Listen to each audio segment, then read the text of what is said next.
कार्यरत हूँ। आपका श्री राम अकेडमी में स्वागत है।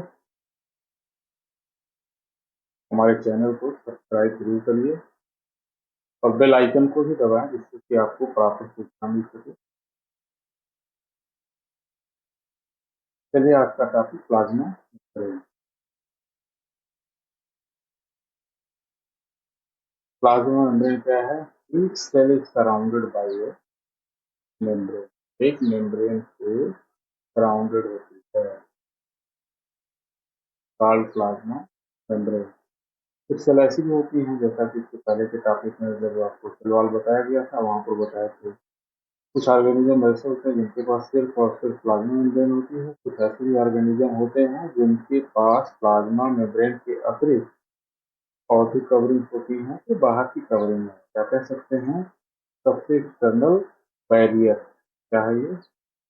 एक्सटर्नल बैरियर का काम करता है। बैरियर का मतलब यहाँ क्या है भाई? चीजों का आवागमन जो है, उस आवागमन के लिए ये कंट्रोल करता है। कोई भी चीज इसमें फ्रीली मूव नहीं कर सकती। ठीक, इसलिए बैरियर जरूरी है। अगर ऐसा ही करेंगे, फ्री मूवमेंट होगा, तो जो इनका इंटरनल कॉन्स्टिट्यूएंट्स माने जो इंटरनल कंसिस्टेंसी है, कह सकते हैं, जो भी कुछ कंपोनेंट्स हैं जिस तरह से बने हुए हैं वो बिल्कुल चेंज हो जाएगा। इनका इंटरनल माइलो अगर चेंज हो गया, जिनका इंटरनल स्ट्रक्चर है, तो ये क्या हो जाएगा? जो प्रोटोप्लाज्म है वो क्या हो जाएगा? एक तरह से देखा जाए तो प्लाज्मा मेम्ब्रेन क्या है? जैसे बैरियर कैटबीन, अगर हम कहना चाहें कि एक्सटर्नल बैरियर भी है तो बैरियर है, तो किसी के बीच में बैरियर होगा। तो बैरियर किसके बीच में? जैसे एनिमल सेल की अगर हम बात करें, एनिमल सेल हो या अन्य भी कोई सेल है, तो अगर इसके बाहर कवरेज है तो एनिमल सेल में क्या होता है? एक होता है एक्सटर्नल फ्लूइड, जिसको बोला जाता है ECF, एक्स्ट्रा सेलुलर फ्लूइड। क्या बोलेंगे इसको? Extra cellular fluid. ठीक है, जो सेल के बाहर का है। इसके बाद ये बाउंड्री बन जाएगी प्लाज्मा मेम्ब्रेन, और इसके अंदर की साइड में, जिसको हम प्रोटोप्लाज्म के नाम से जानते हैं, ये प्रोटोप्लाज्म आपका कहलाता है intra sorry inter cellular intra cellular fluid. क्या है ये? Intra cellular. इंट्रा मान क्या होता है? अंदर। तो जो इस बाउंड्री के अंदर भरा हुआ है तो वो इंट्रासेलुलर फ्लूइड है। और ये इंट्रासेलुलर फ्लूइड क्या कहलाता है? ये इंट्रासेलुलर फ्लूइड कहलाता है प्रोटोप्लास्ट। क्या कहलाता है? प्रोटोप्लास्ट। ये जो सेल है, सेल की बाहर की कवरिंग है। ठीक, क्या कहलाएगा ये? एक्सटर्नल कवरिंग प्लाज्मा मेम्ब्रेन के नाम से जाना। If there is a cell, इसके अंदर न्यूक्लियस, प्रोटोप्लास्ट बोलेंगे आप, साइटोप्लाज्म होगा। ये कवरिंग क्या है? प्लाज्मा मेम्ब्रेन है। ये क्या काम कर रहा है? एक एक्सटर्नल बैरियर का काम कर रहा है, जो एक्सटर्नल एनवायरनमेंट में सीधे इसके इंटरनल चीजों को बाहर की तरफ मिलने नहीं दे रहा, फैलने नहीं दे रहा है। इससे इसी क्या होगी कि इसमें इंटीग्रिटी, मीन्स जो सेल है उसका अपना आइडेंटिटी बची है। ठीक है, तो सेल की आइडेंटिटी को बनाए रखने का काम करता है। सेल की आइडेंटिटी को भी बनाए रखने का काम करता है।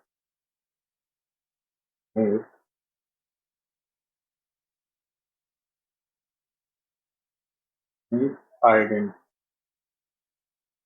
ऑफ सेल तो क्या करता है? सेल की आइडेंटिटी बनाए रखता है, क्योंकि जैसे ही अगर प्लाज्मा मेम्ब्रेन ब्रेक हो जाएगी तो यहाँ जो भरा हुआ मैटर लिक्विड है ये बाहर आ जाएगा और इन्वायरमेंट में मिल जाएगा और उसका अस्तित्व जो है खत्म हो जाएगा। तो इसकी आइडेंटिटी क्या हो जाएगी? खत्म हो जाएगी।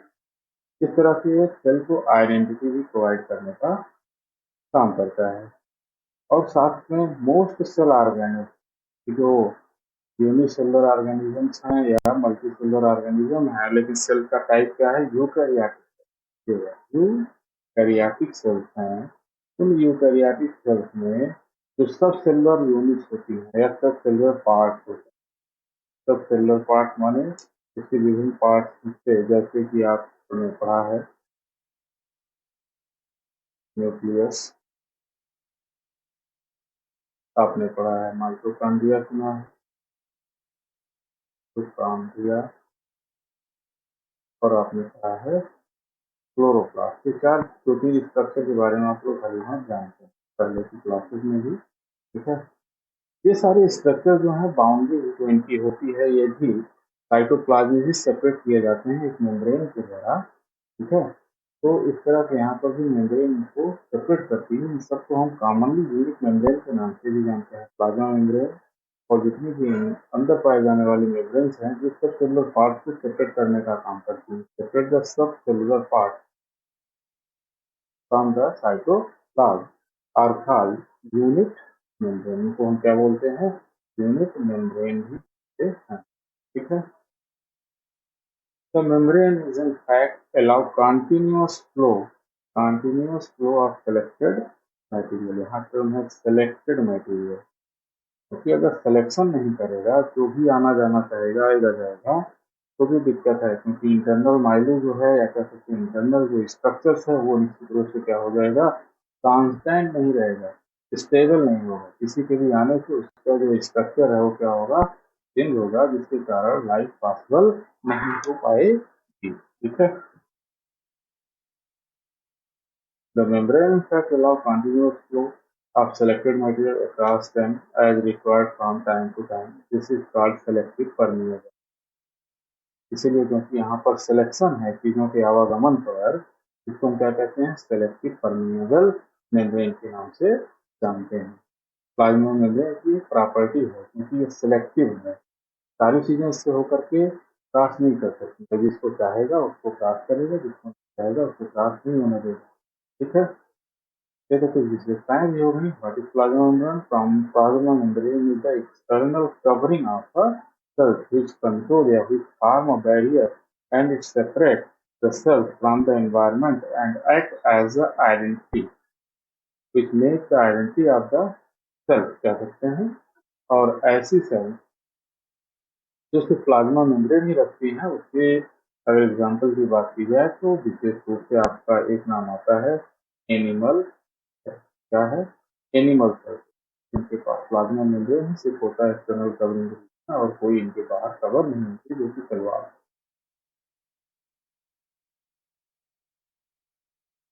अगली स्लाइड पर चलते हैं। तो यहाँ बात की जा रही है काइंड्स ऑफ परमेबिलिटी। परमेबिलिटी मतलब होता है किसी भी चीज से होकर के दूसरी चीजें कैसे क्रॉस होती है, ये प्रॉपर्टी मीन्स उससे परमेबल है, उसके थ्रू चीजें आ जा सकती या नहीं जा सकती।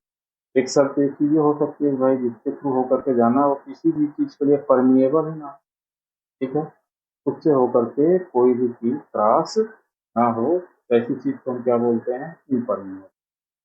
It membrane does not allow हो, अगर वो लिक्विड है हो सकता है सॉल्वेंट और सल्यूट से बना हुआ हो, या चाहे वो प्योर क्या है सल्यूट हो या प्योर सॉल्वेंट हो, किसी को भी अंदर आने जाने ना दे।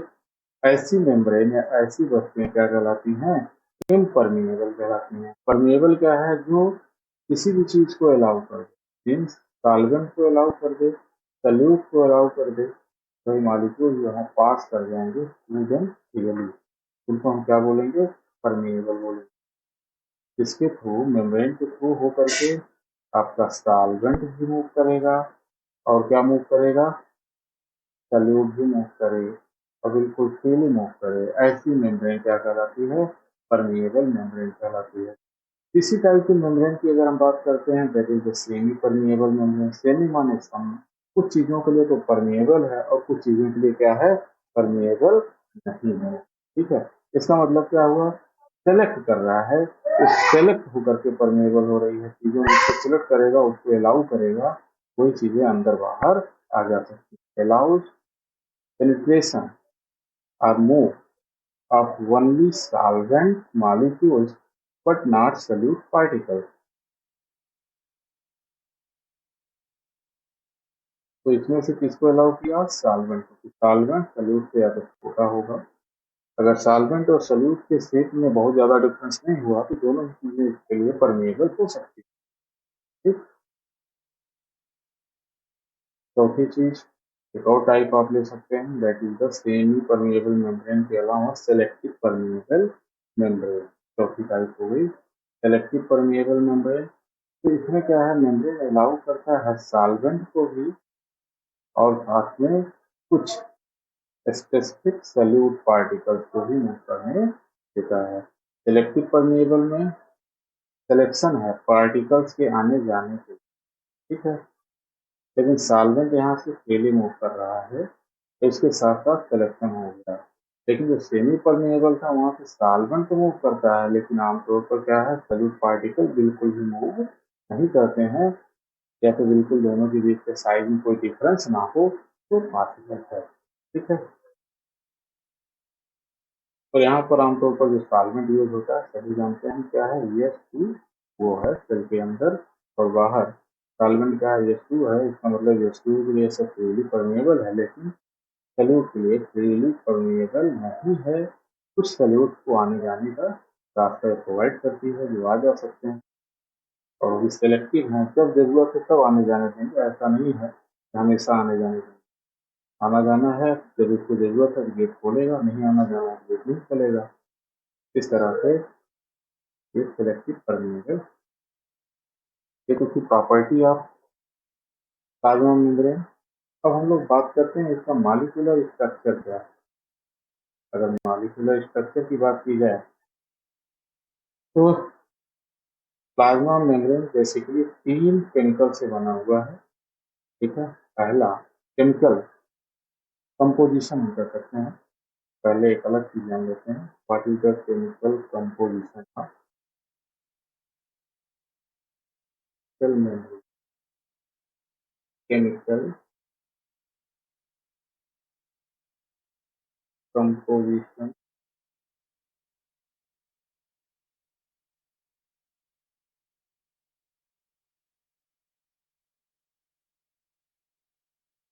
जो केमिकल कंपोजिशन की बात करेंगे तो हमारे पास प्लाज्मा मेम्ब्रेन में बेसिकली 3 कंपोनेंट पाए जाते हैं। ठीक है। 3 प्रकार के केमिकल्स इन्वॉल्व होते हैं जो प्लाज्मा मेम्ब्रेन का निर्माण करते हैं। इसमें से सबसे पहला प्रोटीन, दूसरे नंबर पर लिपिड, और तीसरा कुछ अमाउंट कार्बोहाइड्रेट का मिलता है। ठीक? तो ये 3 प्रकार के कंपाउंड हैं जो कि प्लाज्मा मेम्ब्रेन के निर्माण में भाग लेते हैं। ठीक? इन्हीं तीनों से मिलकर के बनता है। अब ये तीनों कैसे प्लाज्मा मेम्ब्रेन में व्यवस्थित होते हैं, यह कंपोजिशन के अलावा स्ट्रक्चर की जब हम लोग बात करेंगे तो कैसे होता है, स्लाइड में था थोड़ा सा आगे और डिटेल बताते हैं आपको। तो मॉडल दिया गया है कि ये कैसे एक दूसरे में व्यवस्थित है। तो इसमें सबसे पहला एक मॉडल है लैमेलर मॉडल या सैंडविच मॉडल नाम से किया जाता है। Sandwich model. तो सैंडविच मॉडल में तो दिया था सबसे पहले डैनली और डैक्सन, तब दिया था रॉबर्टसन। 1969 में इसको एक्सप्लेन किया था और डिटेल में दिया। क्या बताया इन्होंने, structure organization of plasma membrane according to the plasma membrane has 3 layers. उन्होंने क्या कहा, 3 लेयर्स है, और उनके बताने के मुताबिक क्या है, बाहर की तरफ एक लेयर ऐसी होगी जो डार्क होगी, बीच में इसके एक लेयर होगी जो लाइट कलर की होगी। ठीक है। क्योंकि फिर उसी डार्क कलर के बीच पाई जाएगी सैंडविच जैसा स्ट्रक्चर बनेगा। जैसा कि यहाँ पर भी आप देख रहे हैं मेम्ब्रेन प्रोटीन यहाँ पे दिखाया जा रहा है कि बाहर की तरफ क्या है, ये मेम्ब्रेन प्रोटीन है, और दूसरी साइड में भी बाहर की तरफ क्या है, मीन्स इसमें एक एक्स्ट्रा सेलुलर साइड होगा, एक क्या होगा, इंट्रासेलुलर साइड होगा, मीन्स सेल का एक इंटीरियर होगा और सेल का एक एक्सटीरियर होगा। तो दोनों ही साइड में क्या मिल रहा है, मेम्ब्रेन प्रोटीन्स मिल रही है और बीच में फास्फोलिपिड या लिपिड का बाई लेयर। फास्फोलिपिड की क्या ये ध्यान रखना है, ये बाई लेयर होती है, डबल लेयर होती है, तो मिल करके एक बनाती है। देखिए यहाँ से यहाँ तक जो मॉलिक्यूल आप देख रहे हैं, एक है फास्फोलिपिड बाइलेयर की, फास्फोलिपिड बाइलेयर, ठीक है। तो यहाँ से एक लेयर ये बन गई, दूसरी लेयर ये बन गई, लेकिन ये दोनों ही मिल करके एक लिपिड की लेयर बना रही। इस तरह से क्या है, ये जो लिपिड लेयर है ये सैंडविच है, सैंडविच की तरह है, बीच में भरा हुआ है और बाहर की तरफ दो लेयर क्या है जो कि बहुत ही डार्क कलर की है, दैट इज द प्रोटीन। ठीक है, यहाँ पे ध्यान रखना है, डार्क कलर का जो लेयर बनाता है वो कौन बनाता है, प्रोटीन बनाता है, और बीच में जो इंटीरियर में भरा हुआ है वो क्या है, लिपिड है। और लिपिड लाइट कलर का है। लाइट कलर का क्यों, आप खुद भी जानते हैं, ये वगैरह देखा है, काफी लाइट कलर का होता है। तो लिपिड भी क्या है, जो लिपिड होता है उसका एक एग्जाम्पल भी है, इसलिए आप सिंपली इसको जान सकते हैं कि लिपिड जहाँ पर होगा वहाँ पर क्या होगा, लाइट कलर होगा। इस तरह से आपको ध्यान रहेगा। इसको हम बोलते हैं सैंडविच मॉडल।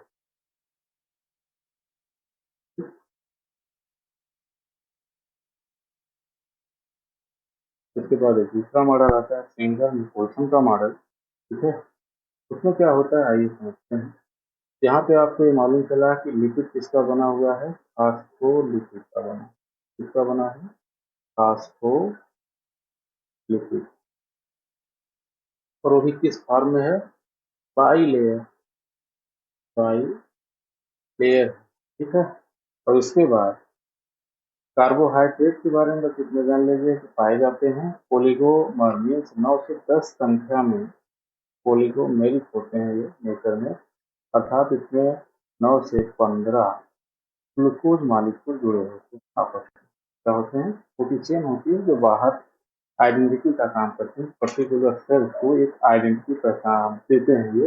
ये सेल लिवर की सेल है, ये सेल जो है किडनी की सेल है, या फिर किसी अन्य ऑर्गन की सेल है। वो जो आइडेंटिटी होती है तो पर्टिकुलर टाइप की सेल्स है। ठीक है, इसका काम है, कार्बोहाइड्रेट का काम है, इसलिए इनकी संख्या भी बहुत कम होती है, लगभग 1 to 2% मैक्सिमम, और बाकी ये दोनों लगभग 50-50% के आसपास पाए जाते हैं, प्रोटीन और लिपिड। तो फास्फोलिपिड बाइलेयर, फास्फोलिपिड, इसके अलावा इसमें एक और भी लिपिड पाई जाती है जो कि विशेष रूप से एनिमल की बात करेंगे तो कोलेस्ट्रॉल मिलता है। क्या मिलता है, कोलेस्टेरॉल। ठीक है, या सिंपल सी भाषा में कहें, कोलेस्ट्रॉल एक प्रकार का स्टेरॉल या स्टेरॉयड। ठीक है, तो सभी सेल में स्टेरॉयड्स पाए जाते हैं, तो एनिमल में भी स्टेरॉयड पाया जाता है, that is the cholesterol. Plant में एर्गोस्ट्रॉल पाया जाता है। ऐसे अन्य ग्रुप में विभिन्न प्रकार के अलग टाइप के स्टेरॉयड पाए जाते हैं। तो कुल मिला के एक कॉमन नाम आप याद कर लें कि स्टेरॉयड भी मिलते हैं फास्फोलिपिड बाइलेयर के, सॉरी फास्फोलिपिड के साथ साथ। इस एक कंपोनेंट क्या हो गया आपका, फास्फोलिपिड है लिपिड में, ठीक है। दूसरा आपका स्टेरॉयड है, कुछ अन्य भी हो सकते हैं लेकिन वो मेजर नहीं है, मेजर ये दो है। इसके अलावा और जो पाए जाते हैं वो स्पेसिफिक प्लाज्मा मेम्ब्रेन किसी पर्टिकुलर पार्ट में पाए जाते हैं, किसी पर्टिकुलर सेल्स की विशेषता के कारण वो जो है उसमें आते हैं, बाकी दूसरों में नहीं पाए जाते हैं, इस तरह चेंजेस मिलता है। लेकिन ये दो चीजें सही प्रकार की सेल्स में पाई जाती हैं। जब हम प्रोटीन की बात करते हैं, यहाँ पर प्रोटीन दो प्रकार की है। एक होता है पेरीफेरल, पेरीफेरल प्रोटीन, और एक होता है इंटीग्रल प्रोटीन, इंटीग्रल। एक होता है इंटीग्रल प्रोटीन, एक होता है पेरिफेरल प्रोटीन। कितने टाइप की, दो टाइप की। टू टाइप से मतलब प्रोटीन तो सभी एमिनो एसिड को मिले होते हैं, लेकिन इनकी पोजीशन के हिसाब से इनको दो ग्रुप में डिवाइड किया गया है। इसके आधार पर पोजीशन मीन्स ये कहाँ पर मेम्ब्रेन में सिचुएटेड, मेम्ब्रेन में इसकी पोजीशन क्या है, इसके आधार पर ये दो नामकरण है। अब इसको समझने के लिए सिंपल आप ये समझें एक मेम्ब्रेन की लेयर ये है, एक मेम्ब्रेन की लेयर ये है। कौन सी? Phospholipid bilayer. लिखा जा रहा है ना, ये बाई लेयर है, दो लेयर है। तो दो लेयर्स का मतलब क्या है? यहाँ पर एक एक्स्ट्रा सेलुलर फ्लूइड की तरफ पाया जाने वाला, और एक क्या है? इंट्रा सेलुलर फ्लूइड की तरफ पाया जाने वाला। इंट्रा सेलुलर फ्लूइड का मतलब प्रोटोप्लाज्म या साइटोप्लाज्म। क्या हो गया ये? साइटोप्लाज्मिक फेस हो गया इसका। क्या हो गया ये? साइटोप्लाज्मिक फेस हो गया। और ये एक्स्ट्रा सेलुलर फ्लूइड की तरफ मतलब क्या हो गया? आप जानते होंगे, दो सेल्स के बीच में मैट्रिक्स पाया जाता है जो दो सेल्स को पैक करने का काम करता है, उसको बोलते हैं एक्स्ट्रा सेलुलर मैट्रिक्स। मीन्स ये क्या हो गया? Matrix region. ठीक है, मैट्रिक्स की तरफ पाया जा रहा है। तो मैट्रिक्स जो है एक्सटर्नल सरफेस है, वो क्या है? एक्सटर्नल सरफेस है। और ये क्या है? इंटरनल सरफेस हो गया किसका? प्लाज्मा मेम्ब्रेन का, जो कि बाइलेयर बनाएगी।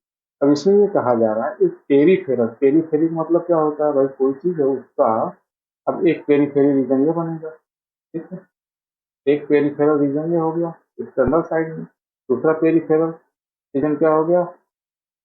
आपका साइटोप्लाज्मिक फेस की तरफ हो गया। तो ही यहाँ पर क्या मिलेंगे आपको? सरफेस मिलेंगे। तो ये सरफेस जो रीजन बन रहा है वही पेरीफेरल रीजन कहलाता है। ठीक, तो एक्सटर्नल साइड में मिलेगा। जैसे जो पेरीफेरल प्रोटीन है इसको भी हम क्या कर सकते हैं? दो कैटेगरी में डिवाइड कर सकते हैं ना। तो एक एक्सटर्नल सरफेस की तरफ पाया जाए और एक इंटरनल सरफेस की तरफ पाया जाए। तो इंटरनल सरफेस की तरफ पाया जा रहा है, उसको हम बोलते हैं इंट्रिंसिक। इंटरनल सरफेस की तरफ इंट्रिंसिक प्रोटीन। इंट्रिंसिक प्रोटीन बोलेंगे। ठीक है, ये इंट्रिंसिक प्रोटीन क्या है? पेरिफेरल का एक टाइप है। ठीक है, और ऐसे ही जो एक्सटर्नल सरफेस की तरफ पाया जा रहा है उसको बोलते हैं एक्सट्रिंसिक प्रोटीन। ठीक है, अर्थात जो एक बाई लेयर है, इस बाई लेयर को हम किस तरह से दिखाते हैं?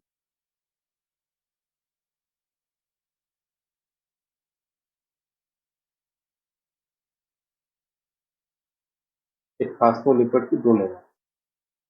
तो क्या होता है, यहाँ पर एक प्रोटीन होगी तो ऐसे ही सिर्फ सरफेस पर पाई जाएगी या फिर इस सरफेस पर पाई जाएगी।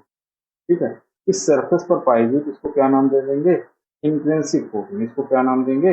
इंट्रिंसिक प्रोटीन, क्योंकि ये इंटरनल साइड में है और ये एक्सटर्नल साइड में है, इसलिए इसको क्या नाम देंगे? Extensive protein. ठीक है, इसको क्या बोलेंगे?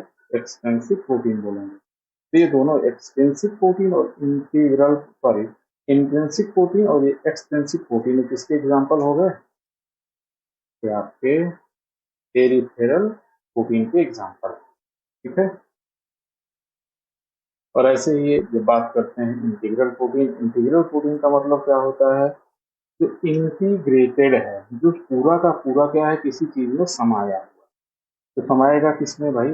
पूरा का पूरा स्पैन किसको करेगा? क्योंकि प्लाज्मा मेम्ब्रेन है, तो प्लाज्मा मेम्ब्रेन में पाई जाने वाली प्रोटीन ये दोनों ही सरफेस पर पाए जाने वाले। मीन्स क्या होगा? एक सरफेस से लेकर के दूसरे सरफेस तक हो सकते हैं, एक कैटेगरी। दूसरी कैटेगरी हो सकती है कि आधे में हो, इधर से बाहरी एक्सटर्नल सरफेस को कवर कर रहा हो लेकिन नीचे पूरे में ना पहुंचता हो। दूसरी कैटेगरी हो सकती है कि ये अंदर की तरफ से सरफेस की तरफ ज्यादा हो। ठीक है, इस तरह से यहाँ पर क्या होगा? बीच बीच में प्रोटीन्स होंगी, सॉरी लिपिड्स होंगी। तो इस तरह का स्ट्रक्चर बनता है। मीन्स यहाँ पर जो इंटीग्रल प्रोटीन्स हैं ये पूरे मेम्ब्रेन को स्पैन कर सकते हैं, मीन्स आर पार हो सकते हैं। ये क्या होंगे? ये आर पार पाए जाएंगे इसके मेम्ब्रेन के थ्रू। ठीक, क्या हो सकता है काफी ज्यादा अंदर तक घुसा हुआ हो, थोड़ा बहुत पाया जाए। तो ये भी हो सकता है कि ये एक्सटर्नल सरफेस की तरफ रहे और ये इंटरनल सरफेस की तरफ ही थोड़ा निकले और अंदर घुसा रहे। इस तरह की पोजीशन हो सकती हैं।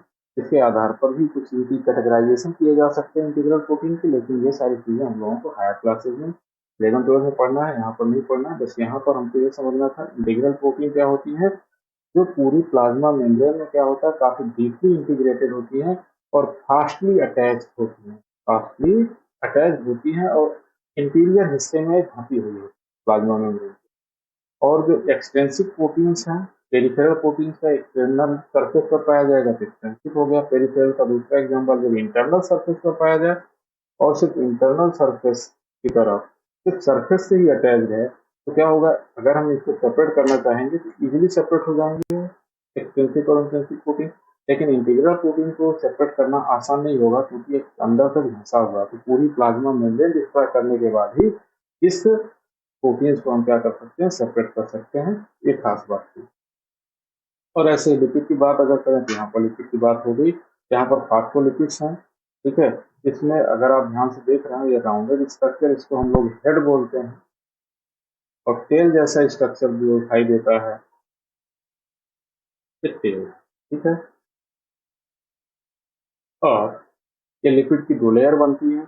इस लिपिड के बीचों बीच माने ये बीच में दो के बीच में क्या होगा, कहीं कहीं पर फ्रिक्वेंटली नहीं होता है, बहुत ज्यादा नहीं, लेकिन बीच बीच में कहीं कहीं पर क्या होता है, आपका कोलेस्ट्रॉल भी पाया जाता है, ठीक है। कार्बोहाइड्रेट के बारे में पहले ही बताया कि कार्बोहाइड्रेट क्या करता है, आइडेंटिटी प्रोवाइड करने का काम करता है कि पर्टिकुलर टाइप की मीन्स ये आईडी देता है, किसी भी चीज को आइडेंटिटी प्रोवाइड करता है। और किसको प्रोवाइड करेगा, सेल है, सेल के ऊपर पाया जा रहा है इसलिए सेल को आइडेंटिटी प्रोवाइड करेगा। वही तुम पर्टिकुलर सेल है, तुम्हारा नाम क्या है, लीवर है, तुम्हारा नाम क्या है, किडनी है, ठीक है, किडनी सेल है। ये कौन प्रोवाइड करेगा, दैट इज कार्बोहाइड्रेट, ओके। चलिए आगे देखते हैं अगली स्लाइड में कि हमारा जो एक्चुअल केमिकल कंपोजिशन है और जो स्ट्रक्चर बनता है कि किस तरह से अरेंज होता है। तो फ्लूइड मोज़ेक मॉडल की अभी हम चर्चा कर रहे थे, बता रहे थे फ्लूइड मोज़ेक मॉडल किसने दिया था, जो अभी तक हमने मेम्ब्रेन का स्ट्रक्चर बता रहे थे वो क्या था, फ्लूइड मोज़ेक मॉडल के बारे में आपको बता रहे थे। तो फ्लूइड मोज़ेक मॉडल जो है इसको सबसे पहले सिंगर और निकोलसन ने दिया। किसने दिया, सिंगर और निकोलसन ने दिया, ठीक है। तो नाम याद रखिएगा, बहुत पूछा जाता है। फ्लूइड मोज़ेक मॉडल किसने दिया, सिंगर और निकोलसन ने दिया। कब दिया, 1962 में दिया। The model is most recent, recent माने यहाँ पर बहुत जल्दी का बताया गया। मोस्ट एक्सेप्टेड जितनी प्रॉपर्टीज हैं मेम्ब्रेन की वो सब इसके द्वारा बताई जा सकती हैं, ठीक है। According to this scientist the cell membrane made up of lipid bilayer and two types of protein, यहाँ पर दिया गया है जो आपकी अन्य बुकों में है, थोड़ा सा यहाँ पे और क्लियर नहीं किया गया था, वही उठा लिया गया। लेकिन अब यहाँ पे आप जान चुके हैं कि क्या है, दो टाइप की प्रोटीन जो होंगी वो इंट्रिंसिक और एक्सट्रिंसिक नहीं है। वो कौन सी हैं दो, एक आपकी होगी peripheral protein, peripheral protein and integral protein, integral protein, ठीक। तो पेरिफेरल प्रोटीन के दो टाइप हैं, ये इंट्रिंसिक और एक्सट्रिंसिक, जिसकी यहाँ पर बात की जा रही है। जो एक्सटर्नल सरफेस पर पाए जाएंगे वो एक्सट्रिंसिक होगा, जो इंटरनल सरफेस पर पाए जाएंगे वो क्या कहलाएंगे, इंट्रिंसिक प्रोटीन। तो यहाँ पर जो इम्बेडेड लिखा है, इम्बेडेड नहीं होते हैं क्योंकि इम्बेडेड कौन होता है, इंटीग्रल प्रोटीन होती है, ठीक है।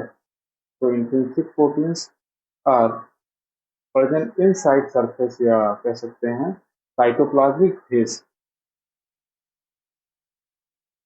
इन the lipid bilayer incompletely और कम्प्लीटली द एक्सटेंस। ये पॉइंट आपके लिए थोड़ा सा नहीं है, गलत है, ठीक है। इसको लिखने की आवश्यकता नहीं है। आप यहाँ लिखेंगे एक्सटेंसिक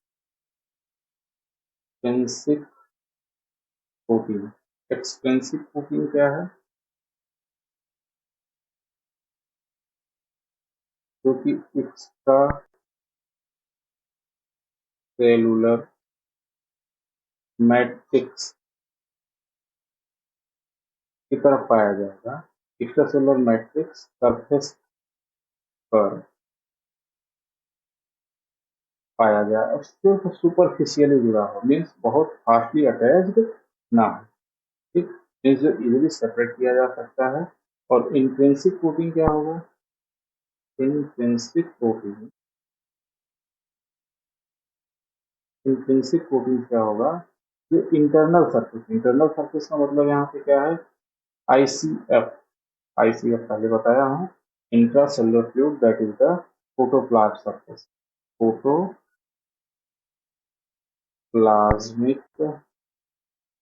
सरफेस, प्रोटोप्लाज्मिक सरफेस की बात कर रहे हैं। और ये प्रोटोप्लाज्मिक सरफेस की तरफ पाया जाने वाला प्रोटीन है जो कि सुपरफिशियली जुड़ा हुआ है, बहुत फास्ट नहीं जुड़ा हुआ है, इजिली अटैच्ड है, इंटीग्रेटेड नहीं है, सिर्फ सरफेस पर ही पाया जाएगा। खास बात क्या है, ये दोनों ही प्रोटीन क्या होती हैं, ओनली अटैच्ड, ओनली अटैच्ड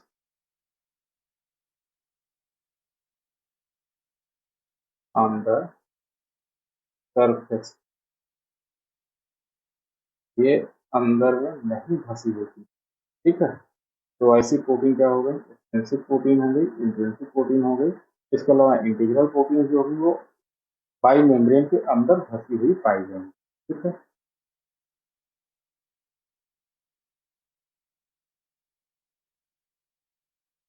चलिए ये एक स्ट्रक्चर है दिखाया गया है।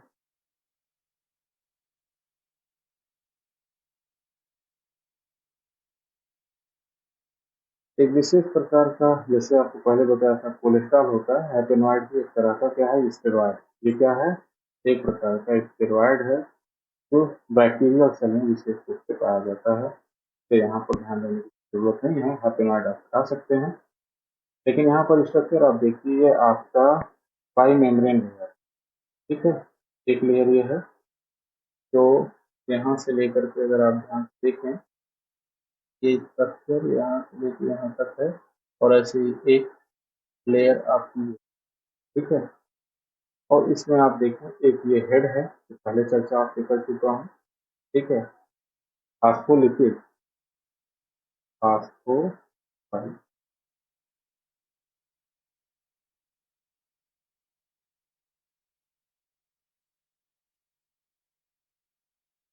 बात करेंगे जब फास्फोलिपिड स्ट्रक्चर की बात, तो फास्फोलिपिड में एक हेड होगा, उससे दो टेल निकलती है, ठीक है।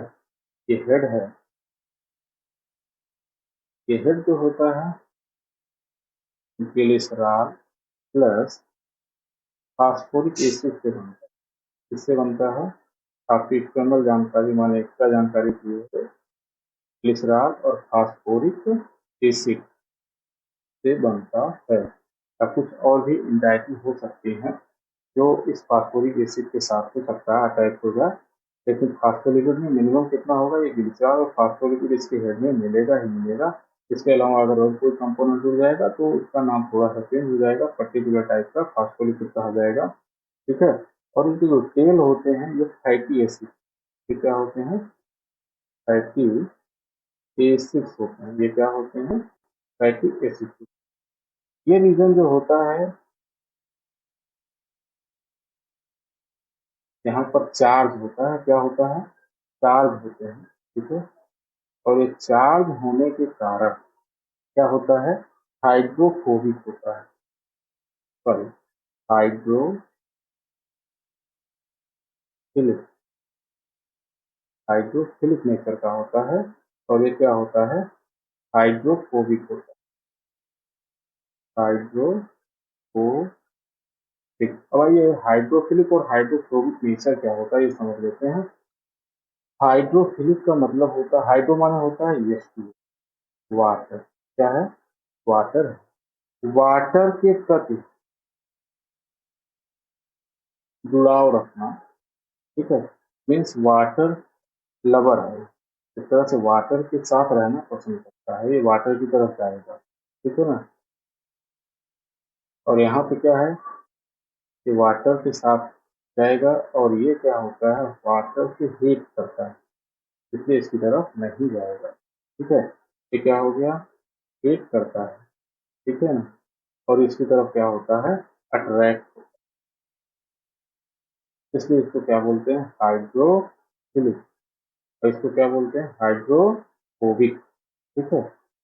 तो हाइड्रोफोबिक जो टर्म है, इससे पता चलता है कि वाटर से दूरी बनाए, जहाँ भी हाइड्रोफोबिक टर्म आ गया, इसका मतलब वो पार्ट क्या होगा, वाटर से दूर होगा, और हाइड्रोफिलिक टर्म आ गया कि वाटर के पास रहना पसंद करेगा। अब आप ध्यान से देखिए कि हेड हम बता रहे हैं क्या है, हेड जो है हाइड्रोफिलिक है, ये क्या है, हाइड्रोफिलिक है, ठीक है। इस फास्फोलिपिड का जो हेड है हाइड्रोफिलिक है, जो वाटर की तरफ रहना चाहेगा, इसीलिए इसका जो हेड है इधर ओरिएंटेड है। क्यों ओरिएंटेड है, क्योंकि यहाँ पर प्रोटोप्लाज्म का वाटर भरा हुआ है, कुछ जगहों पर क्या है, वाटर पाया जाता है। और ऐसी इसका सेलुलर फ्लूइड, हम अगर इसको मान लें कि इसकी मेम्ब्रेन है एनिमल, इधर भी इसका सेलुलर मैट्रिक्स भरा हुआ है, जहाँ एक्स्ट्रासेलुलर मैट्रिक्स के बीच एक्स्ट्रासेलुलर फ्लूइड है, इस एक्स्ट्रासेलुलर फ्लूइड में वाटर भरा हुआ है, इसलिए इधर भी जो सरफेस है ये क्या है, हाइड्रोफिलिक नेचर का है। देखिए यहाँ पर भी हेड है, तो हेड जो है वाटर की तरफ अरेंज हो गया, लेकिन ये दोनों पर ये टेल रीजन जो होता है, इसका जो टेल था, इसको बताया ये क्या है, हाइड्रोफोबिक नेचर का है। ये क्या है, हाइड्रोफोबिक नेचर का है, इसलिए ये वाटर से दूरी बनाएगा। इस रीजन में किसी भी प्रकार का वाटर नहीं पाया जाता, यहाँ पे क्या है, किसी भी प्रकार का वाटर नहीं पाया जाता, इसलिए वाटर से दूरी बना लेते हैं। अब यहाँ पर एक तरह से बैरियर बन गया, जिसके थ्रू होकर के चीजों का आवागमन नहीं हो सकता है। अब इस प्लाज्मा मेम्ब्रेन अगर ध्यान से देखें तो एक फंडा हम लोगों ने पढ़ा होगा, सुना होगा कि समान के बीच समान आ जा सकता है, मीन्स इस हेड को तो क्रॉस करेगा कौन, जो हेड जैसा होगा, मीन्स जो हाइड्रोफिलिक नेचर का होगा वो इसको तो क्रॉस कर सकता है, लेकिन फिर आगे अगर वो पढ़ना चाहे, मीन्स कोई मॉलिक्यूल इस बैरियर को क्रॉस करना चाहता है, तो वो हाइड्रोफिलिक नेचर का है। तो हाइड्रोफिलिक नेचर का जो है वो सिर्फ ये जो बाहर की हेड है, इस हेड को ही क्रॉस कर पाएगा, लेकिन बीच में कैसा मीडियम मिल जा रहा है, अपोजिट मीडियम मिल जा रहा है, मीन्स जिसके थ्रू होकर के सेम नहीं क्रॉस कर सकता है, मीन्स हाइड्रोफिलिक नेचर की चीज नहीं क्रॉस कर सकती, इसको क्रॉस कौन करेगा, हाइड्रोफोबिक क्रॉस कर सकता है। अब आप बताइए, हाइड्रोफोबिक इसको क्रॉस कर सकता है, लेकिन हाइड्रोफिलिक इसको नहीं क्रॉस करेगा, इसी पर रह जाएगा जो भी आया। मान लीजिए हाइड्रोफोबिक आ गया यहाँ पर, तो हाइड्रोफोबिक मीडियम अंदर है, ठीक है, ये क्या क्रॉस कर पाएगा, ये जो बाउंड्री आप देख रहे हो ये क्या है, हाइड्रोफिलिक है, हेड जो बना रहा है ये पूरा इसका क्या है, हाइड्रोफिलिक है, इसी को क्रॉस नहीं कर पाएगा, तो फिर आगे हाइड्रोफोबिक रीजन तक पहुंच ही नहीं पाएगा, तो क्रॉस नहीं कर सकता। इस तरह से दोनों ही तरह की चीजें, चाहे वो हाइड्रोफोबिक हो चाहे वो हाइड्रोफिलिक नेचर की हो, वो क्रॉस नहीं कर सकती हैं। किस मेम्ब्रेन को, किस मेम्ब्रेन को क्रॉस नहीं कर सकती, बाई लिपिड लेयर को क्रॉस नहीं कर सकती। तो क्या किया गया, बाई लिपिड लेयर को क्रॉस कर सके, मैटर इसके पार आ सके, जा सके, इसके लिए कुछ प्रावधान किया गया। प्रावधान क्या किया गया, जैसे घर में दीवार आप देखते हैं, एक तरह से क्या है, जो आपकी बाई लेयर आप देख रहे हैं, ये बाई लेयर क्या कर रहा है, एक बड़ी सी वॉल क्रिएट कर दे रहा है, जिसको कोई भी क्रॉस नहीं कर सकता। लेकिन अगर घर के अंदर जाना है तो वहां हम लोग गेट देखते हैं, गेट से या खिड़की से चीजों का आवागमन पॉसिबल होता है। इसी तरह से ये जो प्रोटीन होती है, तो इंटीग्रल प्रोटीन है, देखिए ये पूरी क्या है, इंटीग्रल, जो कि पूरी प्लाज्मा मेम्ब्रेन के थ्रू होती है। तो जितने इंटीग्रल प्रोटीन होते हैं, यही जो है मेनली रोल अदा करते हैं चीजों के आवागमन में। ये क्या करते हैं, एक तरह से रास्ता प्रोवाइड करते हैं, गेट होते हैं, गेट खुलता है, इनके थ्रू होकर के चीजें अंदर या बाहर जा सकती है, ठीक है। तो प्रोटीन अगर ना हो प्लाज्मा मेम्ब्रेन में, तो वस्तुओं का या पदार्थों का आवागमन जो है पॉसिबल नहीं है, कोई भी केमिकल इसको क्रॉस नहीं कर सकता, ठीक है। यहाँ तक कि वाटर भी इजीली इसको क्रॉस नहीं कर पाता, क्योंकि ये बहुत छोटा मॉलिक्यूल है, थोड़ा बहुत डिफ्यूजन के द्वारा पहुंच जाता है, लेकिन जितनी जरूरत है उतना नहीं क्रॉस कर सकता। इसलिए एक्वापोरिन नाम का एक प्रोटीन होता है, एक्वापोरिन नाम का एक प्रोटीन होता है, जिसके थ्रू होकर के वाटर क्रॉस करता है, वो भी एक इंटीग्रल प्रोटीन होता है, ठीक है ना।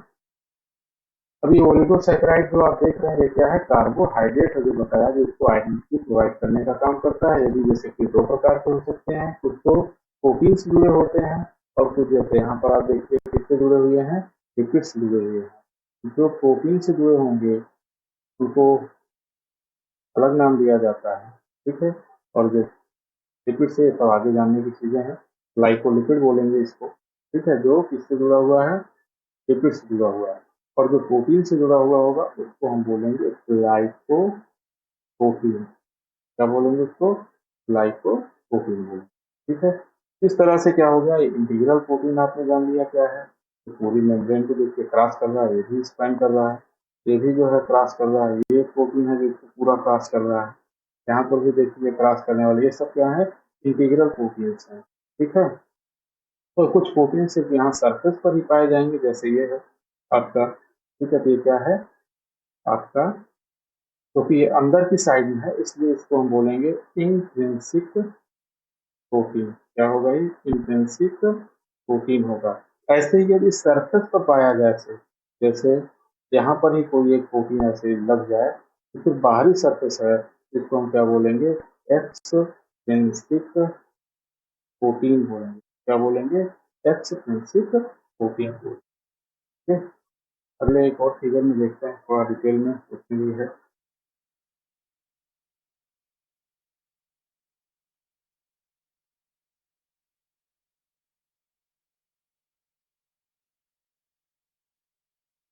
तो बड़ा करते हैं,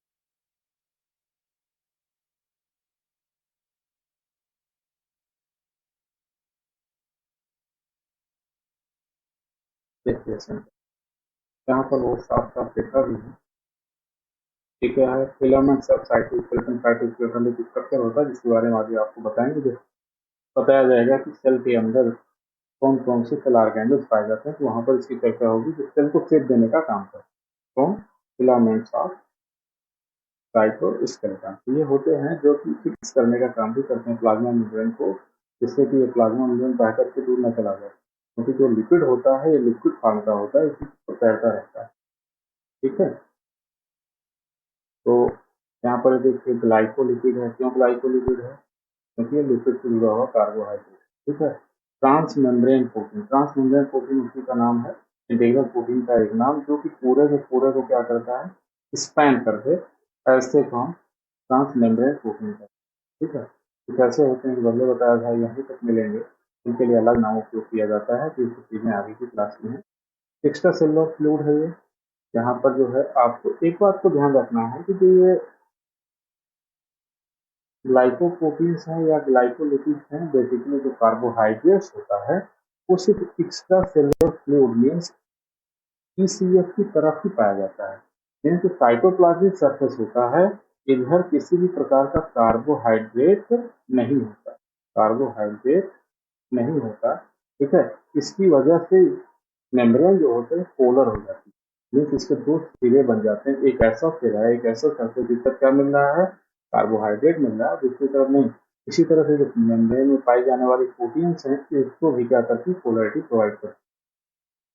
तो यहाँ पर आपको ये मेम्ब्रेन, अब देखिए यहाँ पर एक चित्र भी दिखाया गया, इसके थ्रू होकर के चीजें पास करेंगे, ठीक है। तो ग्लाइकोलिपिड हो गया, ग्लाइकोप्रोटीन्स हो गए, ट्रांसमेम्ब्रेन प्रोटीन हो गई, लेकिन यहाँ पर एक्स्ट्रा सेलुलर मैट्रिक्स की तरफ जो आपका एक्सटेंसिव प्रोटीन है, ये मान लीजिए यही है, सिर्फ यहीं पर दिखाई दे रहा है, ये क्या हो जाएगा, एक्सटेंसिव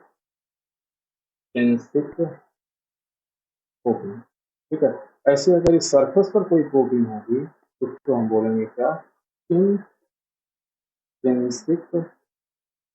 प्रोटीन, क्या बोलेंगे इसको, इंट्रिंसिक प्रोटीन, ठीक है। और बीच बीच में देखिए आप कोलेस्ट्रॉल यहाँ पर स्पष्ट लिखा हुआ है, दिखाया भी गया है, जिससे पता चलता है कि मेम्ब्रेन कैसी है, एनिमल सेल होती है, कैसी है, एनिमल की, ठीक है। कोलेस्ट्रॉल हो गया, अंदर गया साइटोप्लाज्म हो गया,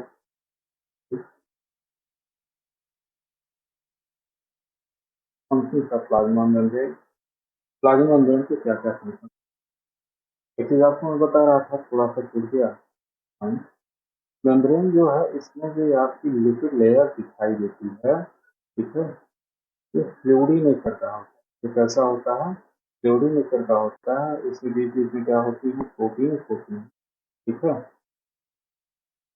और सरफेस पर होंगी, इस सरफेस पर होंगी, इस तरह का स्ट्रक्चर बनता है।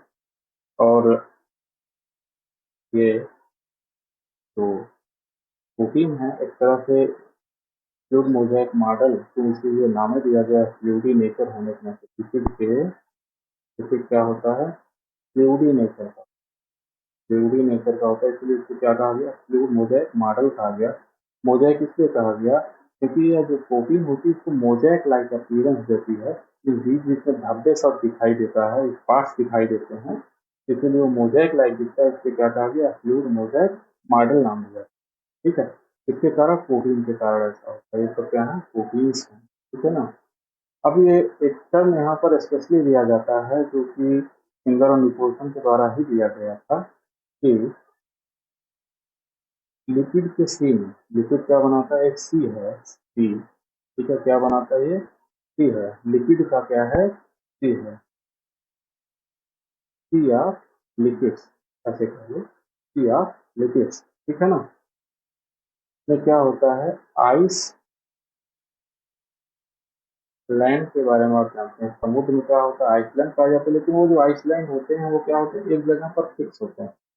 लेकिन यहाँ की आइसलैंड की एक विशेषता है, क्योंकि लिक्विड है, लिक्विड फ्लॉट कर रहा होता है, इस आइसलैंड की जो बात की गई है ये फ्लॉटिंग आइसलैंड बोला जाता है। क्या है, फ्लॉटिंग आइसलैंड होते हैं। ये क्या होते हैं, फ्लोटिंग आइसलैंड होते हैं।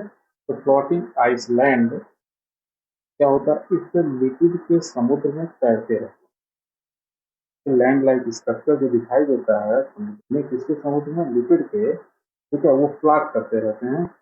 ठीक है, इस तरह का स्ट्रक्चर उन्होंने बताया।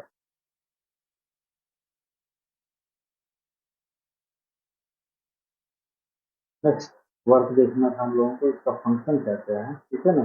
तो फंक्शन में it gives shape to the cell, shape देता है सेल को। ठीक है ना। और इस शेप को मेंटेन रखने में कौन मदद करता है, साइटोस्केलेटन, पीछे आपको पता चला है।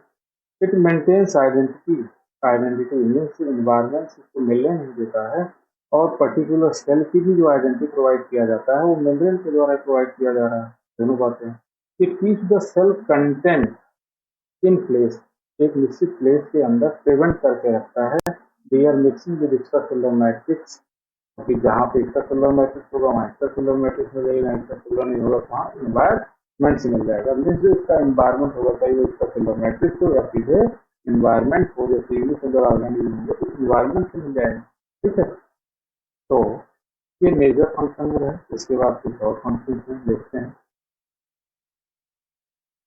It protect the cell from injury, injury से भी बचाते हैं। सेलेक्टिव परमिएबल है, तो सेलेक्टिव परमिएबल होने के नाते क्या होता है, सेल का जो इंटरनल वैल्यू है वो कांस्टेंट रहता है। ठीक है ना। उसका इंटरनल क्या होता है, नॉट चेंज होता है, मीन्स नॉट चेंजेबल, मीन्स कह सकते हैं वो चेंज नहीं होने देता है, उसकी स्टेबिलिटी को बनाए रखता है।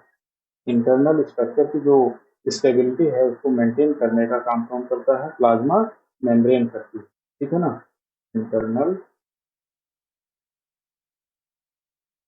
स्टेबिलिटी को मेंटेन करता है, स्टेबिलिटी को क्या करता है, ये मेंटेन करता है। ठीक है।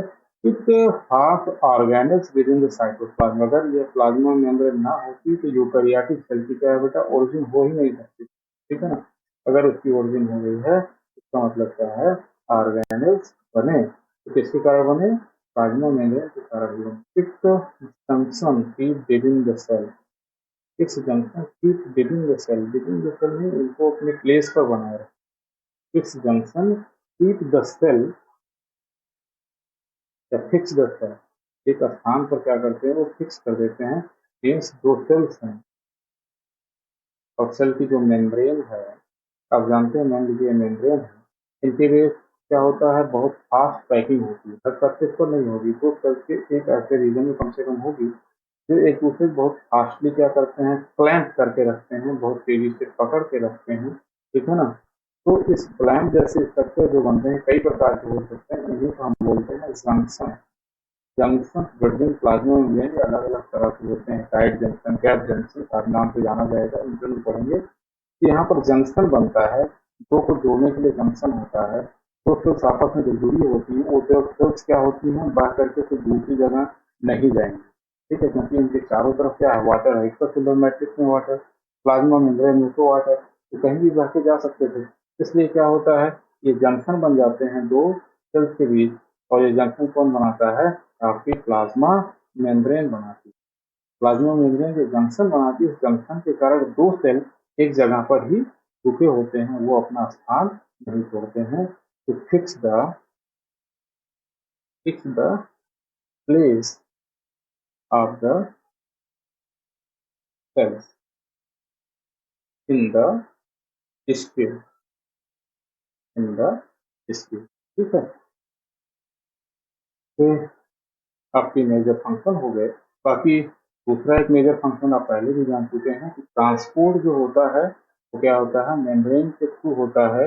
इनका सबसे महत्वपूर्ण फंक्शन जो है वो क्या है? मटेरियल का ट्रांसपोर्ट मेम्ब्रेन के थ्रू कैसे होता है? क्योंकि ये सेलेक्टिव परमिएबल मेम्ब्रेन है। ये क्या है? Selective permeable membrane. ये सेलेक्टिव परमिएबल मेम्ब्रेन है। तो कैसे इनका सिलेक्शन होता है ये भी आपने समझा, कोटिंग के द्वारा ही होता है। और ये कौन कौन से मार्ग अप्लाई करता है जिसके के थ्रू होकर के किस किस तरह से मैटर का आवागमन होता है, उसके बारे में हम लोग डिटेल में अगले वीडियो में पढ़ेंगे। तब तक के लिए धन्यवाद। इसको आप वॉच करिएगा, वीडियो शेयर करिएगा और रिव्यू करके देखिएगा, जिससे आपको अच्छे से तैयार हो जाए, एग्जाम में आपकी मदद मिले।